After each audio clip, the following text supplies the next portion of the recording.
Good afternoon, ladies and gentlemen. My name is Kevin Butterfield. I'm the Executive Director of the Fred W. Smith National Library for the Study of George Washington at Mount Vernon. The Washington Library is thrilled to welcome you to our 25th George Washington Symposium. This event, Mount Vernon's longest-running lecture program, was begun in 1995 with a generous grant from the Bear Foundation in Philadelphia. Additional support is coming in this year from the Kinder Institute on Constitutional Democracy at the University of Missouri. That will be a through line for the week. On Tuesday, we'll have an opportunity to bring one of their faculty members in. Jeff Pasley will join us to talk about some of the first contested presidential elections, 1796 and 1800, after talking to us, of course, about George Washington's election unanimously in the two prior elections. And throughout the week, we'll also have students from the Kinder Institute, the fellows at the University of Missouri in their Constitutional Studies program, participating in different ways, including asking questions of our speakers. The week ahead is extraordinarily exciting. Today, of course, we have David Stewart talking about George Washington's first elections long before the presidency. I'll introduce him in just a moment. After that, we'll talk about our first presidential elections with Jeff Pasley. Liz Barron will join us from the University of Virginia to talk to us about two of the most impactful elections in American history, in 1860 and in 1864, when Abraham Lincoln was elected.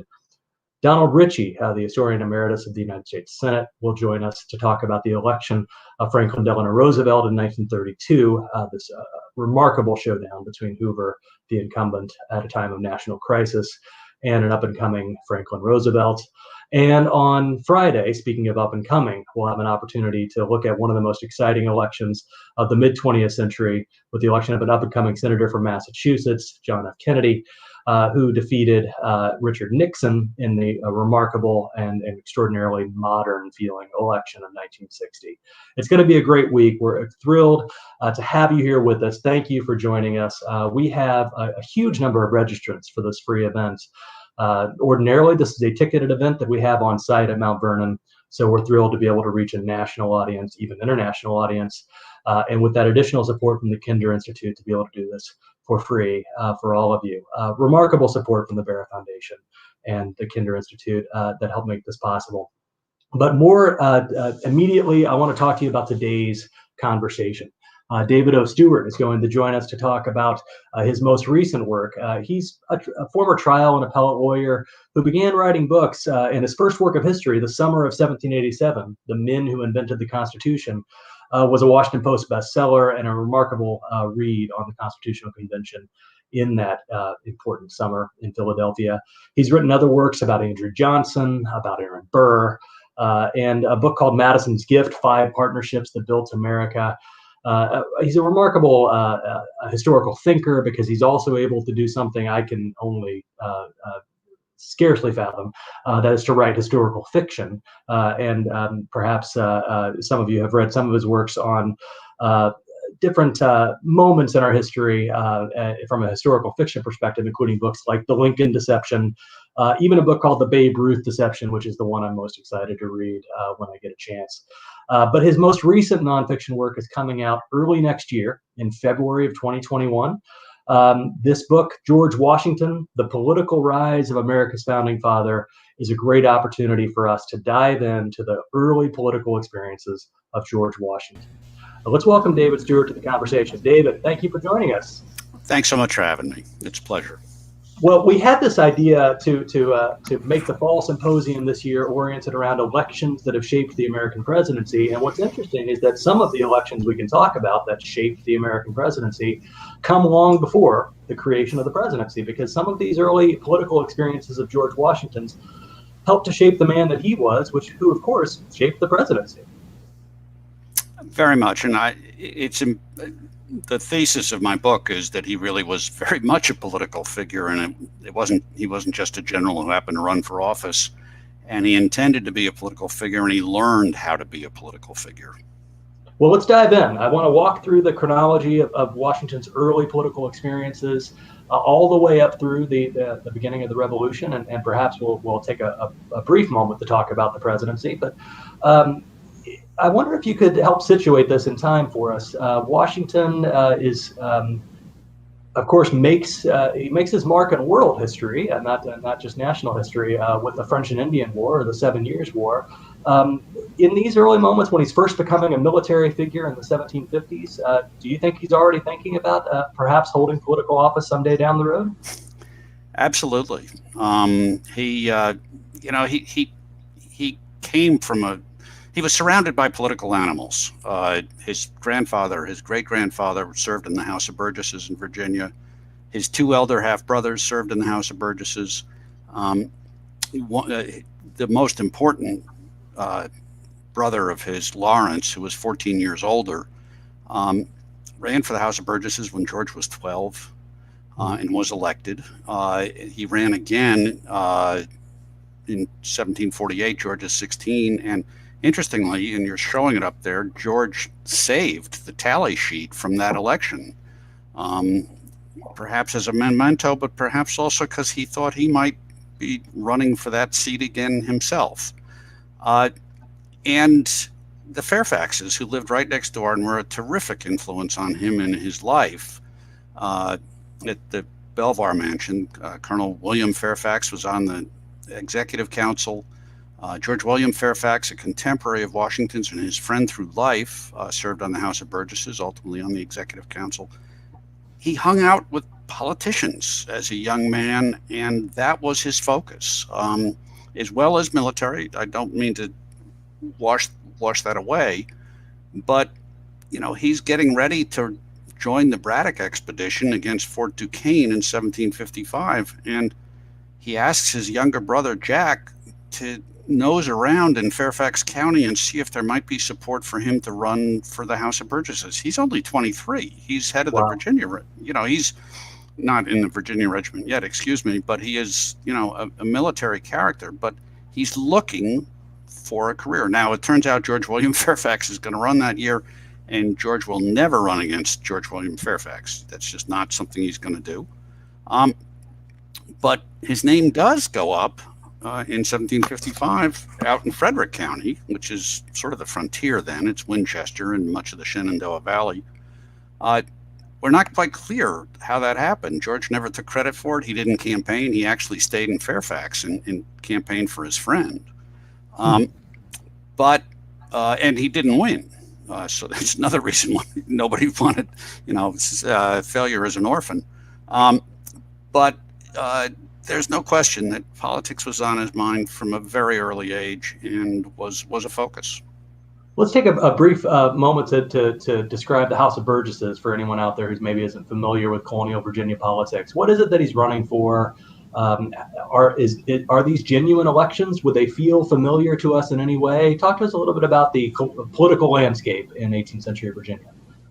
They would be somewhat familiar. Virginia had 2 delegates from each county, and then a few stray delegates from places like the College of William and Mary and a couple of others. The elections were called by the governor, so they weren't at a set period, but generally every 3 to 6 years. Sometimes because he was angry with the House and he wanted to get a new set of Burgesses in. And they would happen promptly. That's something we might actually envy.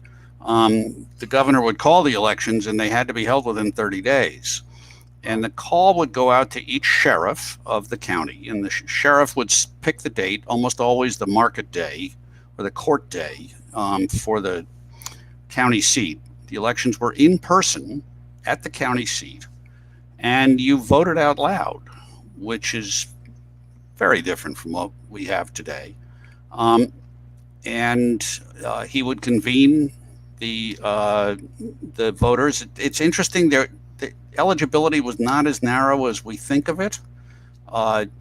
You had to own 100 acres of raw land or 25 acres of developed land, improved land with a house. Given how cheap Virginia land was at the time, a lot of people qualified. Something over half of all the free white males. Of course, it was only white males. I should hasten to point that out. Mm-hmm. They would gather at the courthouse. If it was a nice day, they would be outside, and the sheriff would call the roll of voters. And because of tax records. They knew who was eligible. And the sequence in which the names were called was a matter of politicking, frankly. We can tell from George Washington's elections that it was thought to be important to have your voters called early. You wanted to have prominent people supporting you. Candidates tended not to campaign, but their representatives campaigned for them, canvassed around the community. And it was important to have significant people who supported you. That showed that you were important and you enjoyed the good opinion from those people. And you wanted them to be called to vote early, right from the gun, so that would start a sort of bandwagon effect. And that was a matter of some power for the sheriff. He could determine the sequence in which he would call them. And, he would say, Mr. Butterfield, how do you vote? And Mr. Butterfield would stand up and say, I vote for anybody but Mr. Stewart. And whoever he ended up voting for would stand up and say, thank you very much. So it was a very personal experience. And, you had several hundred voters, so it took a little while. The other thing that was the modern people tend to find entertaining is candidates were expected to provide refreshments, and particularly alcoholic beverages. They were not supposed to be passed out until the voting was done, and it had a wonderfully colorful reference. It was called Swilling the Bumbo. And for his first election, Washington spent a lot of money on refreshments and told his agents afterwards his only concern was that they hadn't spent enough. He wasn't going to take any chances. So was he good at the start? Was he, in terms of the elections themselves, finding himself a way to get elected? Did he figure it out quite quickly? Well, he was wonderfully well positioned. Frederick County, as I mentioned, was largely frontier, much of which was owned by the Fairfaxes. And so if you leased land there, you leased it from Lord Fairfax. And if you owned it, you'd bought it from Lord Fairfax. And he was endorsed by all the Fairfaxes. And, when the voting started, out of the first 10 names, half of them might be Fairfaxes and there would also be a few Washingtons thrown in. So he paid attention to how you played the game, and he played it and got himself well positioned. He's a very young man when he finally gets elected. He's 26, 27 perhaps. But this is that election, I believe, in 1758. Is that right? Yeah, that's the first election, and he is. It is a top-down form of politicking where you persuade important people that you should be elected, and they influence others. At least that was the model. I should mention to everyone out there that you'll have an opportunity to ask questions as we move forward.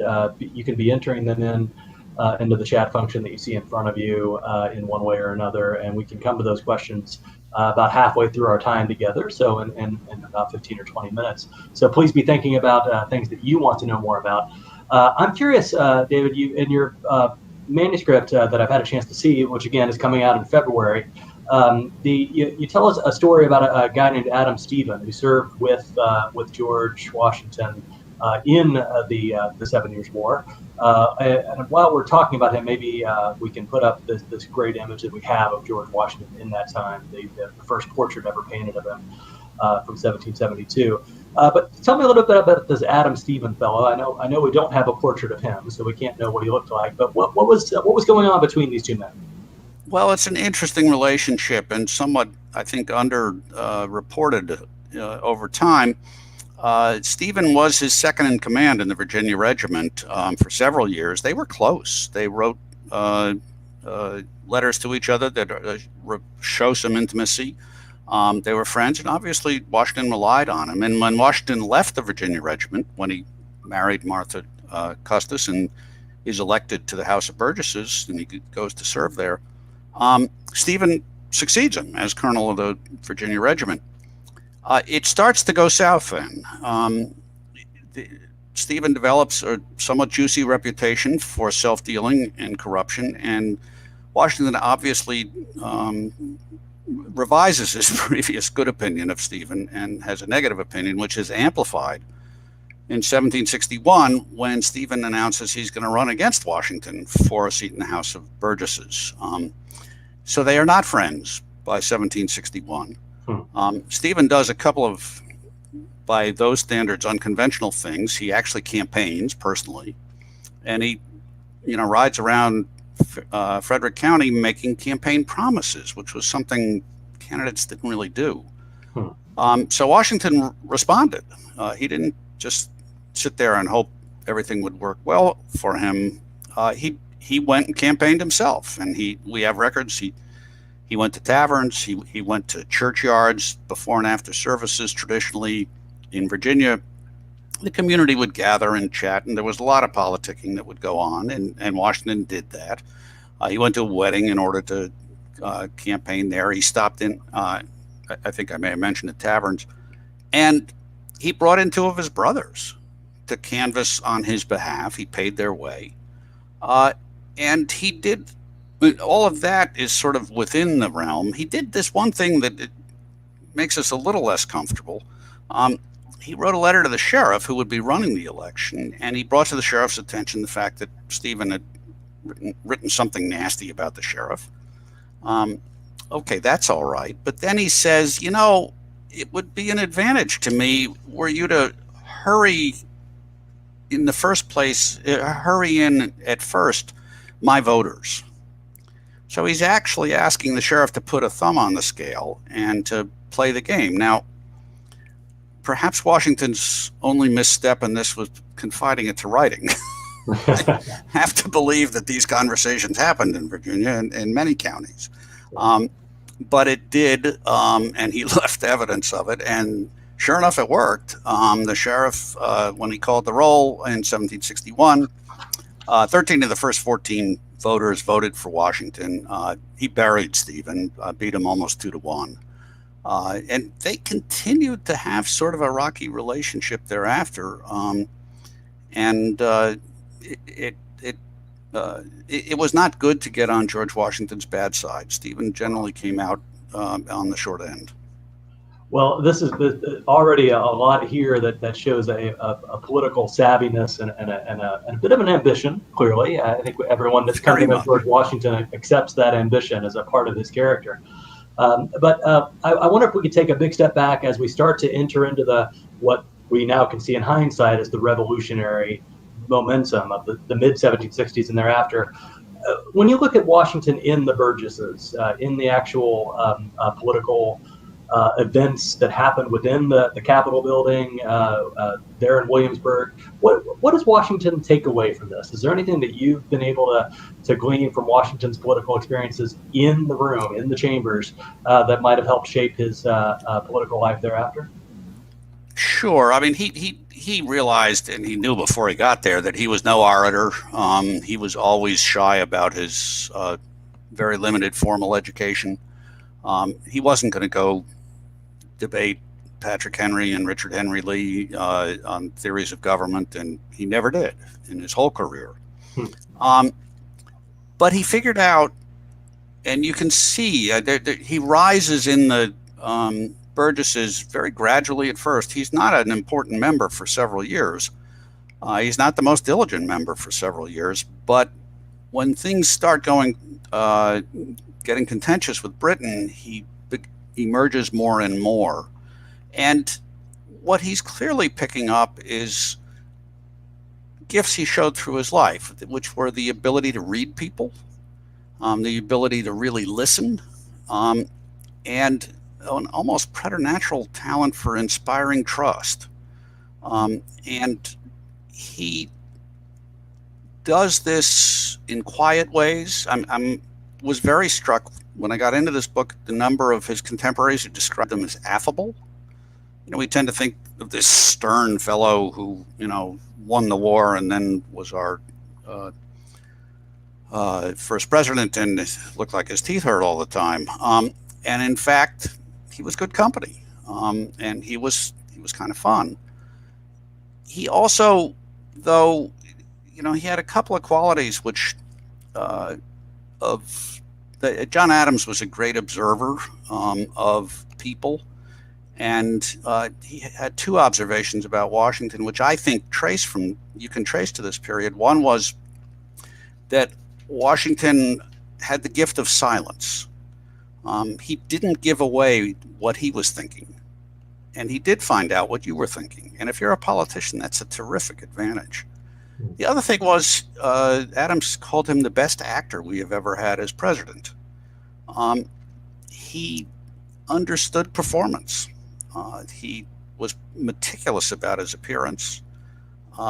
He was always courteous. Nobody ever caught him being rude, except if you worked for him and he was angry with you. That was one weak spot.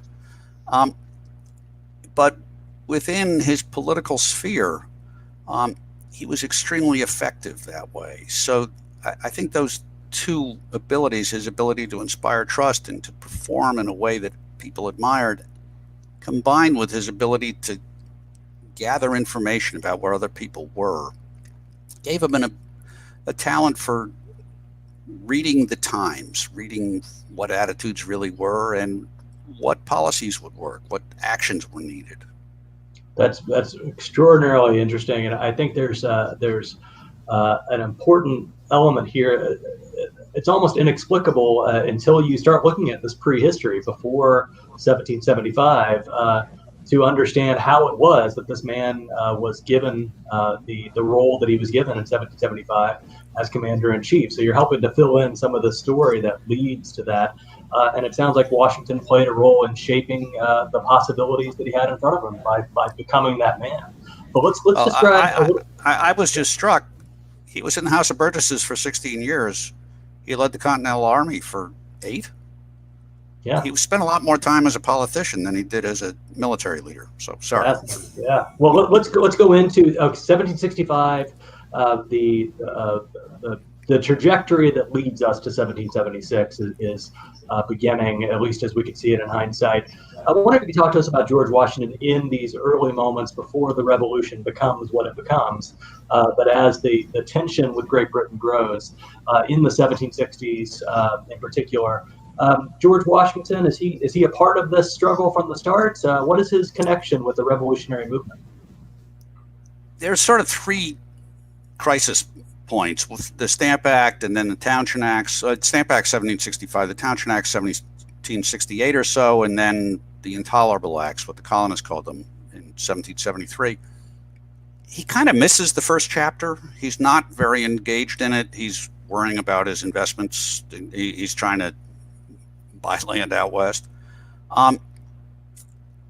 But the Townshend Acts is really his coming out. Now, he has become a more significant player in the House by then. He's done some jobs. He's taken on tasks. He's not a great orator, but if you want something done, Washington was a hard worker. He got things done. He was somebody you could rely on. And there is a key moment when a lot of the colonial resistance to Britain is focused on non-importation associations. We use the same theory today when we impose sanctions on foreign governments that we don't like what they're doing. We don't want to go to war, but we're going to say, well, we won't trade with you.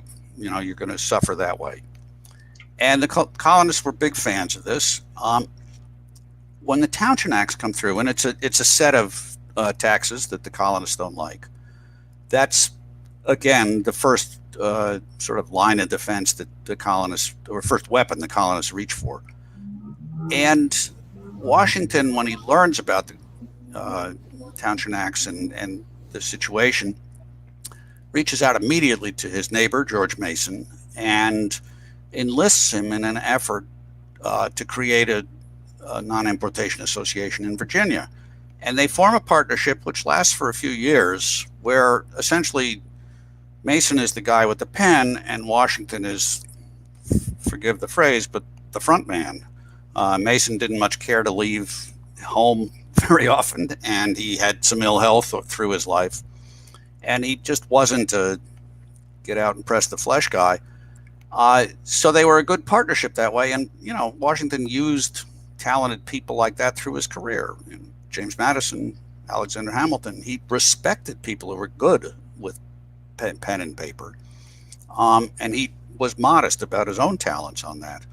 So Mason and he developed a proposal. It's built on precedents through the colonies. And Washington takes it to Williamsburg and presents it to what turns out to be a rump session of the House. And it isn't adopted and spreads across the colonies. And this is a significant moment when Washington steps out. He is really leading in a way he hasn't done before. He's leading politically, and he is becoming known as a rather implacable critic of the British. And this will prove to be important as public attitudes become more and more hostile towards the British. Washington stakes out the position early and is recognized for it. Any idea why he's so quickly moving in that direction? I think he generally believed it. He thought we were being ill-used. He had a long history of being angry with the British over, swindling him on his financial dealings. And he had a very contentious relationship with merchants in England. He had left the Virginia regiment, finally understanding that the British would never allow him to have a high position in their military. That could have caused some resentment. But I also think on the merits, he thought there should be self-determination. There should be, no taxation without representation. He bought the story and was a strong advocate for it. Well, that's a perfect segue then to a couple of elections that I want to talk about that predate his presidential election, and that's his election to the Continental Congress. Let's talk about 1774 with the First Continental Congress. I believe you gave us some numbers of where he fell in the voting to be sent off to this important gathering. I mean, really one of the most remarkable gatherings of a bunch of states scattered across the Atlantic seaboard, colonies scattered across the Atlantic seaboard. Virginia's delegation is being chosen. And could you tell us a little bit about where he fits in here and what this tells you about his political development? Yeah, it's quite impressive that he has come so far. If this election had been held 7 or 8 years before, he wouldn't even be on the screen. And Peyton Randolph was the Speaker of the House, so he was, the leader of them all. He would always be number one. Richard Henry Lee was a prominent member of the House and had been very much engaged in all of its actions, and much, frankly, more engaged than Washington. But Washington is now number 3. He's ahead of Patrick Henry. He's ahead of these other very distinguished guys. And he has come that way at this moment. This happens in August of 1774, largely on the back of the Fairfax Resolves. It closes the gap, I would argue. When these intolerable acts are adopted by the British, the reaction is very strong. They've basically annihilated the Massachusetts colonial government. They have sent troops to occupy Boston. There's a lot of anger, and the Fairfax Resolves are adopted. They are drafted again by George Mason, working with Washington in their same partnership. Washington presents them to a meeting in Alexandria, not far from where you sit, and they are strong. They are the strongest statements by any colony to this point. They talk very openly about the possibility of armed conflict, which was something everybody was thinking, but it's different when you talk about it out loud.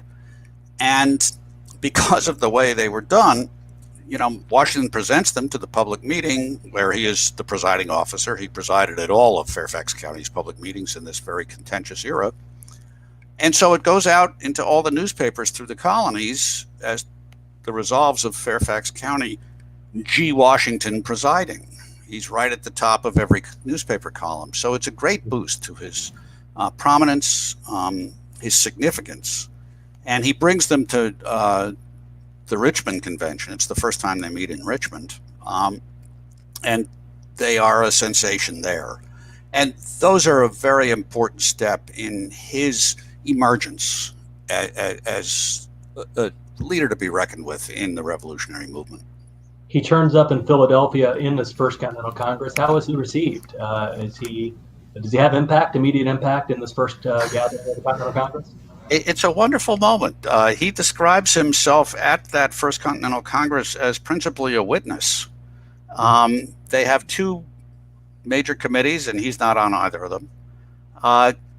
He knows a bunch of the delegates, or he knows people who know them. He's actually traveled through the colonies more than most of them. It's interesting to think of how insular the colonies were. Most of the delegates had never seen each other. There were two Virginia delegates had never left Virginia. So he was unique in knowing as many people, and through his military service, he'd run into a lot of Pennsylvanians and Marylanders. And he uses the opportunity to connect at a personal level. He is out to dinner every night with a big group. And the letters that the other delegates write home tend to be quite in awe of him, not for anything in particular, except he's just so darned impressive. And he has clearly used this time to build his persona, while not being bothered with any of the sort of nasty hard work of the Congress. And when they leave, he's really done himself a lot of favors by not having so much responsibility. So when the Second Continental Congress rolls around 7-8 months later, and things are definitely going towards war, he has a tremendous platform to build off of. So he sent into this Congress as well from Virginia. There's a couple of different vote tallies that are slightly different from one another, right? Yes. But this is where he falls. Could you situate him in this story? Yeah, he's closing in on Mr. Randolph. He's just a couple votes behind. Clearly, I think there were only two people at that meeting who didn't vote for him. And some of this is because things are going towards war. And he still has a military reputation from the French and Indian War. You know, to be honest, his experience there was mixed. He had a great opening inning, and then had some troubles in the later years of that contest. But he has the reputation has lingered, and there aren't a whole lot of Americans running around who do have significant military experience. So he stands out in that regard. He showed. I think people have often heard the story of him turning up into the Second Continental Congress wearing a uniform. Can you talk to us about that moment and? Yeah, it's sort of a funny thing. I mean, I put in the book, it's a little bit like somebody who shows up at your party, you know, with a guitar over his shoulder and just sort of aching to be asked to favor us with a song.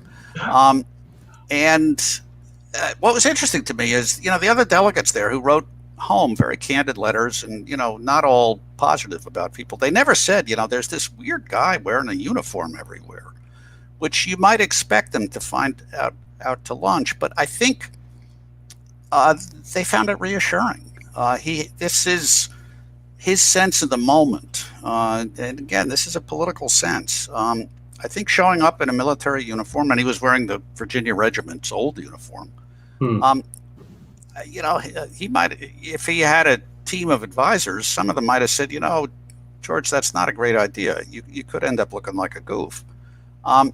But he didn't think so, and it turned out he was right. You know, he went to the committee meetings. I mean, he wore it to dinner. I mean, he was in uniform, even though there was no army. And it made an impression. It reminded everybody, and he didn't have to tell anybody, gee, you know, I'm a soldier, because there it was. There's so much I want to ask you, but I also want to go to audience questions quite soon. Let me just ask you as we make that transition, and I'm eager to take some of the questions from around the country. What kinds of takeaways do you see Washington taking out of these moments in the 1760s, 1770s that helped to shape his political career as say presiding officer in Philadelphia in the Constitutional Convention, or as president. What sort of lessons did he learn that you were able to glean as major takeaways for that? He develops a sense of timing. In politics, timing is everything. He develops a caution. He doesn't run off half-cocked, but when he's sure, and he was sure about the conflict with the British, then he's aggressive. And that's all about reading the moment and reading the people. As president, he would write to his friends, please tell me what people are saying about how I'm doing. And, please tell me when they say I'm doing something bad, because I need to know that. And I need to either change what I'm doing or explain it better. So he was very much focused on the need to inspire confidence. And I think he just developed it was, as I say, a gift he had always of inspiring trust. I mean, even as a teenager, he had that ability. But he cultivated and developed it and understood the power of it. That's interesting and exciting to dive into this early moments, because we spend so much time, at least I do, with the mature Washington. It's great to see how we got to be that way. But let's go to some questions. I believe we have one ready for you from Adam Harris, who asks how Washington's experiences as a legislator might inform how he advocated for the Continental Army to the Congress during the war. What did he do? He's wearing his uniform, but what else did he do to help shape the direction for that Second Continental Congress that helped to set the American Revolution off? I would emphasize his later time in the Army, when he's actually out fighting and, they're trying to get supplies and trying to get money out of the Congress and having a terrible time. As a young man in the French and Indian War, when he wasn't getting the support he thought he was entitled to, he got nasty and he went over people's head and he did dumb things. As a mature leader of the Continental Army, he doesn't do those things. He is patient, endlessly patient with Congress. And I think part of it is he understands that legislative bodies are hard to lead and they are reluctant to levy taxes. That's something they just hate to do. And it's not going to get better if he starts calling them names. He's very strong when he has to be, but he also develops this almost Job-like patience with his situation with the Army, the terrible straits they were in for so many years. And he never really turns on the legislature. He always respects that they are the sovereign. He is not. He works for them. And I think that comes out of his legislative service. And it was an essential part of getting us through the war, but also his presidency. He did not have an exaggerated view of what executive officers were. Yeah, it strikes me too. I completely agree with your description there, because when you read his first inaugural address, it's very deferential to Congress. He's standing in front of them as president, and yet he's subtly nudging them to say, consider amending the Constitution to create a Bill of Rights, or to think about the big picture versus their parochial interests. But it's so subtle, it's so deferential. Fascinating. Okay, let's go to another question. Cynthia has a question for us. Cynthia Miller wants to know, what sort of handshake deals might George Washington and others do to ensure their respective elections? So I think we can go all the way back into the Burgess years here. Any trades or behind-the-scenes agreements to get him elected to the Burgesses or to the Continental Congress? What do you know? These are what Cynthia is poking for are the sorts of things people really shouldn't write down, and they mostly haven't. I think you can see that Washington will always prepare his ground ahead of himself. So there's a key moment in 1765 when he decides he's going to run for the House of Burgesses from Fairfax County rather than from Frederick County. Frederick County was still a frontier area, thinly settled. There weren't a lot of rich, influential people there, but Fairfax County, that had Fairfaxes and lots of other people. And so he wanted to represent Fairfax County. And when he finally had an open seat, he ran for it, and it was no problem. So he had clearly prepared his way there. Getting elected to the head of the Continental Army, I do deal with that in the book, and part of it, of course, is who he was, but part of it also was that the choices weren't great. His competition was pretty thin, and there was politicking that went on. I don't think he played a role in it. As to, it was going to be a New England army mostly of Massachusetts and Connecticut people, and that there should be a Southerner and who was commander, so it didn't feel like it was just a sectional argument, and that the rest of the country wasn't bought into it. I think that mattered, but I'm not sure. There's no evidence that Washington really was playing that card. He was just him. You see, the thing about Washington and elections too, you get to the big ones: Continental Commander-in-Chief of the Continental Army, President of the Constitutional Convention, and twice as president. He does win them unanimously. That's unusual. It wasn't common in the 18th century either, and it doesn't require a whole lot of finagling. He's not trying to, win by a whisker. He's going to win. So I think that, makes it easier on the deal making. I wonder, we've spent a lot of our conversation talking about Washington, say having dinner every night during the Continental Congress, and you of course say that he had the gift of silence. But I do want to take an opportunity to ask you something I've always wondered about. How do you describe his oratorical ability? It must be better than nothing. He's no Patrick Henry, but when he stood up to give a speech in the Burgesses or in the Continental Congress, can you paint the scene for us? What would it have been like in his early political years? Well, he writes about it. He writes letters, one to his nephew Bushrod and one to his stepson Jack Custis, about how to behave in a legislative body. And he says, be serious, address the issue, and then shut up. And don't carry on. Don't get emotional. That's not persuasive. People don't like that. And I think we can assume that's what he did. It didn't hurt to be 6'2". And so he was naturally the focus of attention. I was a trial lawyer for many years, and I'd see guys who were 6'2" and just, geez, that'd be great. You really can command attention when you're big. And he knew that and understood it. And I talked a little about his sense of performance. He knew how, and he was a great fan of drama, of theater, and always went to theater when he could. And I think he learned, when you pause, when you make eye contact. And an interesting feature about his, I guess I'll call it oratory, was he was not ashamed to show emotion.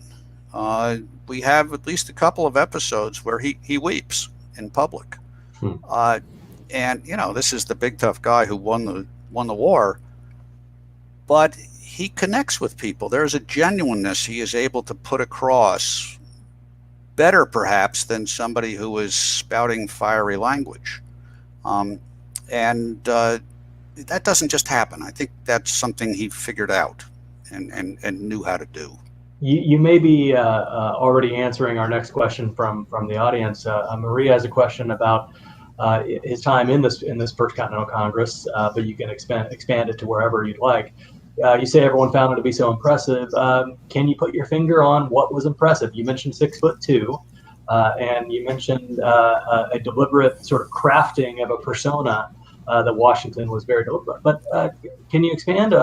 What makes him impressive? He's clearly in a room that's filled with impressive people, I would imagine. Yeah, I mean, at the risk of being flip, it is, the best way to make somebody feel good about themselves is to listen to them.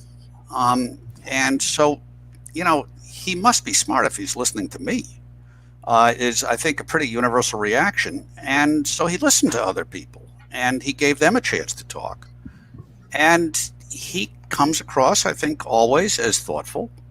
And at this time, right before the war, he also comes across as really quite firm and decisive about wanting to oppose Britain. And for those who share that view, it's intoxicating to have this big, tough Virginian who wants to do that. So I think it is just writ small what he could do with a large audience, which was put himself over as the man to trust. We have another question that I was actually going to ask if someone didn't, and this is coming from Twitter. A question about what role Martha played in his political ambitions, and maybe you could expand that to say what role Martha played in his political career writ large. What do we know about that? Well, she certainly didn't make it difficult. Her resources were very important to his success in life, resources she had from her first husband. And, you know, there was no question when she met him, there was no question this was a guy, an ambitious man who was wanted to be significant in the world and was intended to be. So she signed on for that. And there's no sign that she was reluctant about it. I mean, during the war, she goes and joins him in encampments. She is a supportive spouse. We don't have evidence of her sort of participating in strategy. You know, she is not a letter writer like Abigail Adams that, you know, with trenchant observations that we can see. She does come to hate the presidency. She finds that she's living in a fishbowl, and she writes to one friend, "It's so horrible, I don't even go out anymore. I just hate it." I think that's a very human response. So I think she is more from the era of the supportive spouse. They had a division of responsibility. He did not get involved in domestic matters or issues of raising their stepchildren. He was very respectful of that was her sphere. And, you know, he went ahead in his sphere. There is a moment when they're heading off.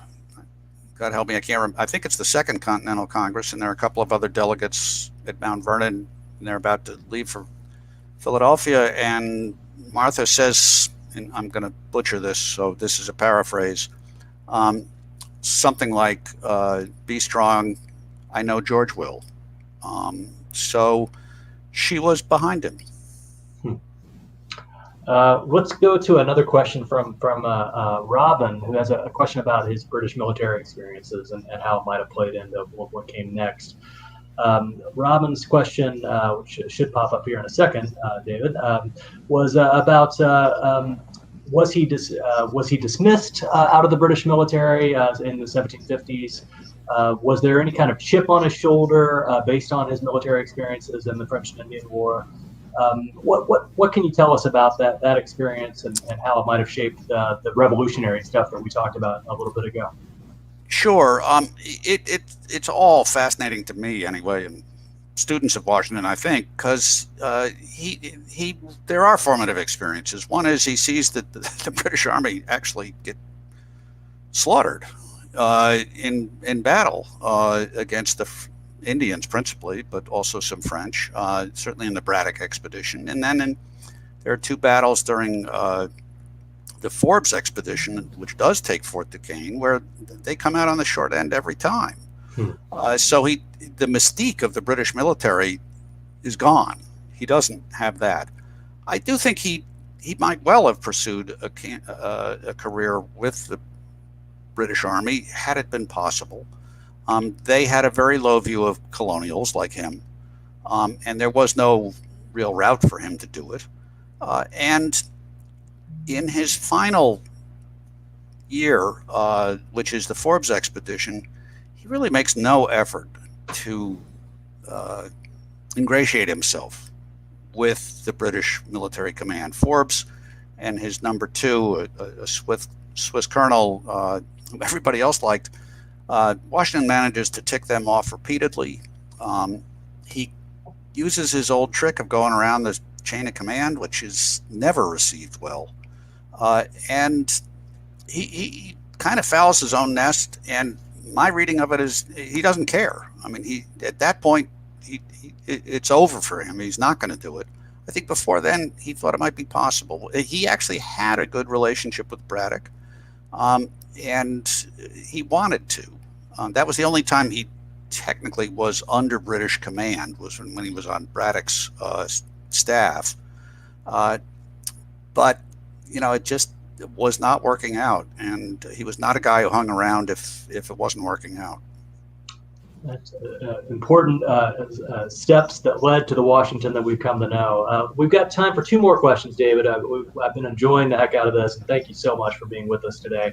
And this is a great one that asks about, I think it's, I probably am guilty of this as much as anyone, of the momentum towards revolution and the conflict with the British is so eye-catching that we miss that there are other political issues and other political operations happening in, say, the House of Burgesses. So what was the local political climate like in Williamsburg when he's serving in the Burgesses, outside of, leaving aside all this revolutionary possibility that seems to be emerging? What challenges is Washington facing? What are some of the things that he's seeing in the local politics or the state colony-wide politics aside from this conflict with the British? There are different currents. There are clearly loyalists in Virginia, just like in every colony. And frankly, the Patriots had, and I mean this ironically, I guess, had the advantage of having, as governor, Lord Dunmore, who could put his foot wrong on any occasion. And right before, as things are spiraling into conflict, he decides this is the perfect time to lead an expedition against the Indians out in what is now West Virginia, which was very dumb because there was a lot of trouble going on back home, and the last thing he needed was to be out there. He may have thought that he would win this great victory and the Virginians would acclaim him as an inspired leader. He did ultimately win, but the rest of it didn't happen. So the House of Burgesses itself was pretty solidly in the sort of patriot take on the British camp. And so that was not an issue then. The trickiest political minefield that I think Washington had to navigate actually came 10 years earlier, when there was a Speaker of the House, John Robinson, with whom he had been close, who was revealed to be just amazingly corrupt. He had been passing out public money to all of his friends to help them through their bankruptcies. Washington was not tarred by this at all, and he never spoke against Robinson, though. He really tiptoed through the minefield. He didn't defend him, and he didn't support him. I'm sorry, and he didn't attack him. And that was a moment he could have put his foot wrong. Robinson had a lot of influential friends, and he had a lot of influential critics. So Washington handled that adroitly, maybe not in a way you would admire. Frankly, Robinson did some bad things, but Washington didn't think it was going to help him to pile on. Let's go to our last question for you, and it's a big one, so I'm excited that we have a chance to talk about it for a few minutes. Did Washington's early experiences in politics perhaps shape a mistrust of the masses, of what Adam calls the common herd later in life? I wonder if you talk to us a little bit about Washington's sense of political leadership and his role in relationship to the people.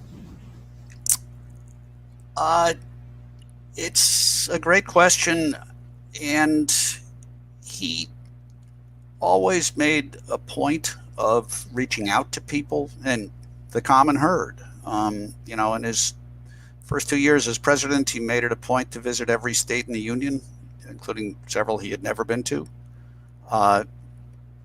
And one of the things that knocked me out when I was working on the book is, he hits this stage in his life after the Revolutionary War when he cannot enter a city without having fireworks go off and cannons blare and church bells ring. I mean, he's this godlike figure to so many Americans, and he doesn't get a big head. He doesn't get full of himself. He continues to want to listen to people and deal with them.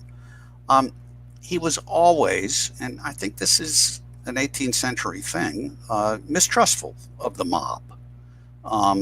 And that is from his era, his class. That's what he was gonna have with him. And you know, it's an interesting way to tie it back to the House of Burgesses. You know, I went through who was there, and it became clear to me, and I think I say this, that it consisted of tobacco planters and their lawyers. I mean, those were the people in the House of Burgesses, and this is not, generally speaking, two groups from which you get a lot of revolutionaries. They tend to be pretty conservative, and that was his culture. And he did believe in order, and so for the leader of a revolution, that's an interesting mix, and I think has it really crystallized a lot of the conflicting strains in American society, and we're still working on them. Well, David, thank you so much for this conversation. This is a great kickoff to our 5-event fall symposium. The George Washington Symposium this year will be one event a day for 5 days, and you've got us off to a great start. Excited about the forthcoming George Washington, the Political Rise of America's Founding Father. That'll be available on February 9th, if I'm not mistaken, right, David? That's it. Thank you so much for having me. Thank you so much, and thank you, everyone. We hope to see you again tomorrow and throughout the week.